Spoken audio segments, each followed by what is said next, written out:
बोलेनी छठिया मैया सुन ये महादेव बाबा ए मोरा घाटे दुभी आऊ पिजी गईले माका राभ सेड़ कइले ए हंसी हंसी बोली ने महादेव बाबा सुनिए छठिया मैया ए रौरा घाटे दुभा वासे राई देव चंद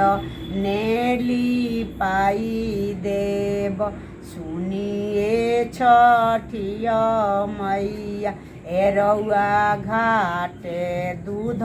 ए और क देव सुनिए छठिया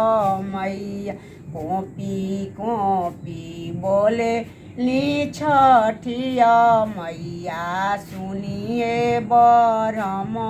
बाब ए कोपी कोपी बोले ली छठिया मैया सुनिए भी सुन बाब ए मोरा घाटे डूबी आऊ पजी गईले मकारा भसेड़ कइल ए हंसी हंसी बोले नी बरम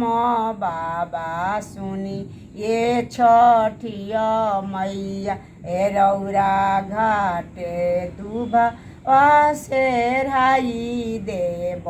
चंद नेली पाई देव ए रौआ घाटे दूध ए और क देव सुनिए छठिया मैया ए रौआ घाटे ऊखिया तनाई देव सुनी ये छठिया मैया।